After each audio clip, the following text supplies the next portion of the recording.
Punchline sur Europe 1, Laurence Ferrari. On se retrouve dans Punchline sur Europe 1 avec Jean-Claude Dacier, François Pupponi, Patrick Caram. François Pupponi sur ces sanctions, encore une fois, sur ce nouveau train de sanctions qui risque d'être annoncé demain à l'issue du sommet de l'OTAN avec Joe Biden. Est-ce que la France va pouvoir tenir le choc ? Ça va être compliqué. Vous savez qu'on sanctionne moins aujourd'hui la Russie que n'est sanctionné l'Iran. L'Iran est plus sanctionné que la Russie. Donc avant, on peut monter encore plus, mais il y a un moment où les représailles aussi économiques, je répète, quelque part, Poutine nous tient avec son gaz.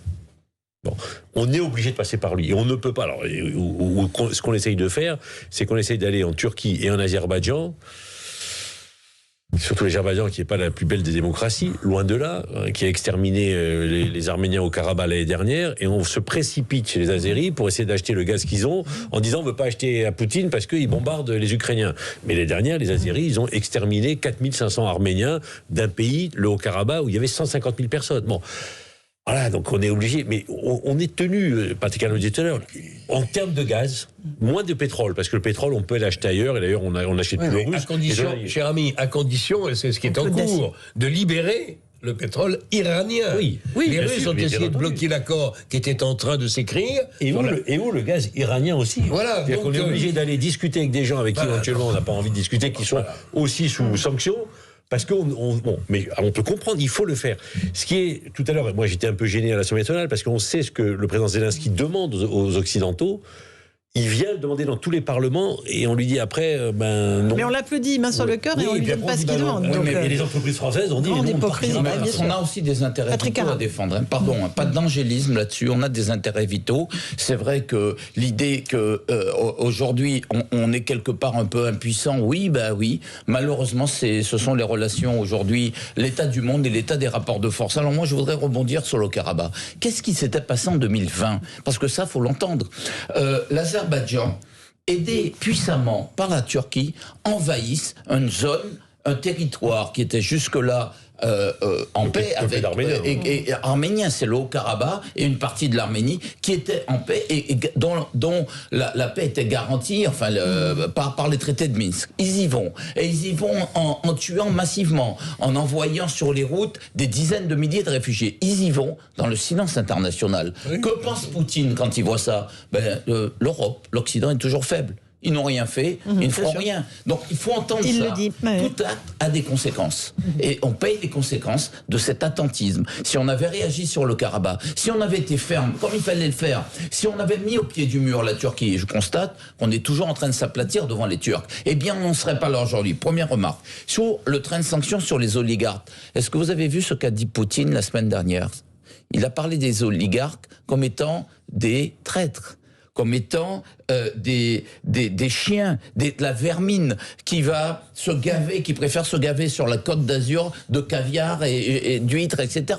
En réalité, il les a pointés du doigt. Et moi, je me pose la question sur ce qu'il va faire avec ces oligarques. Parce que nous, on se dit, c'est eux qui ont l'argent, ils peuvent peut-être contraindre Poutine à déposer le genou.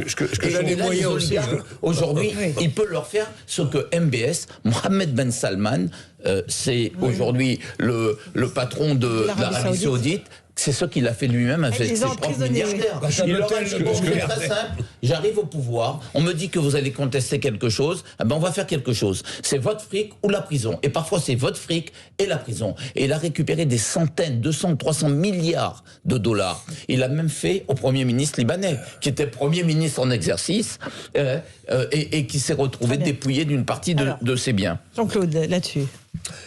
C'est que le monde, c'est ce qu'on disait tout à l'heure, on se tient tous par la barbichette.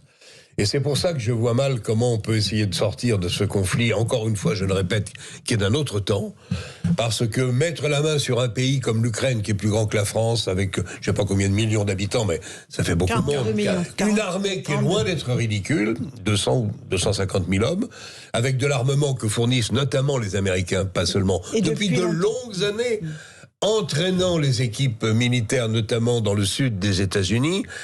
Je répète ce que je disais hier soir, c'est que les services de renseignement CIA en tête américains travaillent comme jamais on ne l'a vu avec un partenaire. Toutes les écoutes, toutes les vérifications satellites et autres sont transmises immédiatement aux Ukrainiens, ce qui explique sans doute que, à part l'artillerie, l'armée russe ne bouge plus une oreille, pour l'instant. Ah, ils bombardent d'une manière ou d'une autre. Mais pour l'instant, il semble qu'ils ne progressent plus. Donc, quelle solution politique on peut trouver? Ça ne peut pas venir de M. Zelensky. Ça ne peut pas venir non plus seulement de l'Amérique, parce qu'ils nous envoient au feu, si j'ose dire. C'est le sujet, mais quand même. Eux, oui, bien sûr. C'est facile, ils sont loin. Et eux sont loin, et ne risquent absolument rien. On est d'accord. Et nous envoient à la ruine et à la guerre. On est d'accord. Ils ont fait un parcours diplomatique depuis quelques années qui est tellement calamiteux qu'il vaut mieux passer à autre chose. Donc on va voir ce que Biden, qui a besoin de se refaire politiquement la santé aux États-Unis, puisqu'il va pas très fort, on va voir ce qu'il va nous annoncer sur notre dos. Mais il faut aussi, vous avez raison, on a des intérêts vitaux qu'il faut que l'on défende dans nos intérêts et même dans les intérêts de l'Europe. Simplement, c'est le mot-clé, on est dans l'interdépendance. Si on comprend pas ça, on n'a rien compris. L'Allemagne s'est mise à la faute en supprimant de manière totalement unilatérale le nucléaire, en inventant.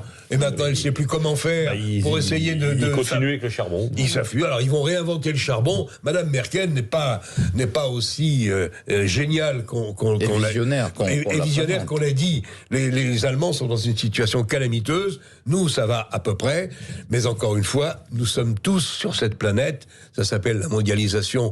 Mais quels que soient les souhaits qu'on puisse avoir, on ne va pas repartir en arrière. L'interdépendance, notamment des démocraties, mais pas seulement, est totale. Vous voulez rajouter quelque chose? Oui, parce que ce qui est terrible, c'est que les Allemands, à la demande des Américains, ont dit que le gazoduc Nord Stream 2 qui devait passer au nord dans la mer Baltique ne passera pas. On arrête. Pour l'instant, oui. Comme on peut plus, et les Russes ne veulent plus passer par l'Ukraine pour l'instant, ils vont passer par la Turquie. Voilà. Et donc, on se dit, on veut pas être dans les mains de Poutine. On aurait pu passer par le nord où on était dans les mains de personne, ce qui s'est passé au milieu de la mer. Eh ben, on va se mettre dans les mains d'Erdogan. Le diable. Et tout le monde dit, bah oui, mais il n'y a pas d'autre solution. Voilà.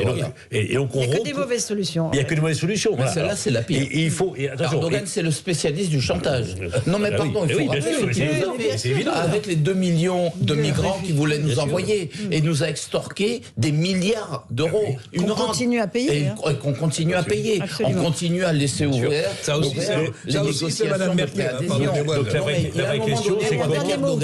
C'est le rapport de force et le coup de bâton. La vraie question, c'est comment à un moment, effectivement, l'Ukraine et la Russie arrivent à trouver une solution. Maintenant, il faut parce que, y compris pour ces populations, il faut que ça s'arrête.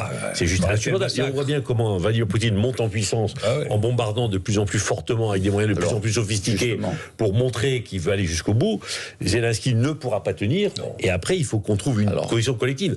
Et on verra bien qu'à terme, on reprendra dialogue avec la Russie, parce qu'il n'y a pas d'autre solution. Un tout dernier mot. Oui, il faut tirer les leçons pour Poutine de ce qui s'est en train de se passer. Au départ, il menait une guerre classique. Armée contre armée, c'était une guerre propre. Là, c'est devenu une guerre sale. Il utilise des bombes à fragmentation, interdites par les conventions internationales. Il l'utilise aujourd'hui, il s'en prend aux populations civiles, aux écoles, aux hôpitaux. Aujourd'hui, il est dans une guerre de punition. Il veut punir et effrayer les Ukrainiens et faire en sorte qu'ils évacuent et qu'ils s'en aillent. Il veut les décourager. Le problème, c'est que ça les renforce. Et on voit, deuxième élément, eh bien, que l'armée russe n'est pas si préparé que ça, n'est pas si entraîné que ça. Il y a de forts problèmes de logistique. Il y a des fronts sur lesquels ils n'ont plus de munitions. Ils sont obligés d'arrêter. Donc ils sont à la merci des troupes ukrainiennes et parfois même des civils. Et vous savez, on parle aujourd'hui de reconquête de certains territoires. Je n'en sais rien. La guerre de l'information, c'est une guerre de l'information incroyable. Mais la reconquête de certains territoires par les Ukrainiens. Et le dernier point, on a parlé de 7000 morts.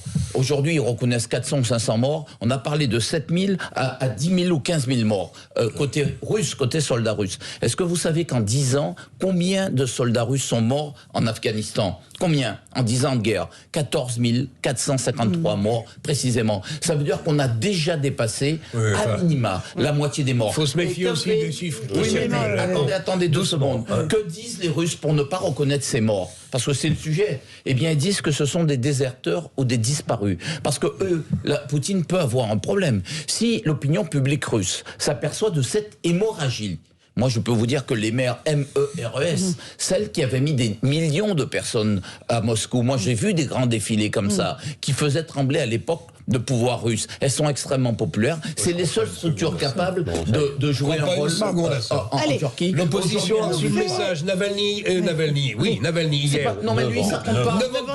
On parle de sa composition. Moi, je parle des mères, des mères de soldats qui meurent là-bas. Allez, on fait une petite pause. On se retrouve dans un instant. Parce que pendant tout ce temps, une campagne présidentielle se déroule dans notre pays. On écoutera Marine Le Pen qui a chiffré son programme aujourd'hui. À tout de suite.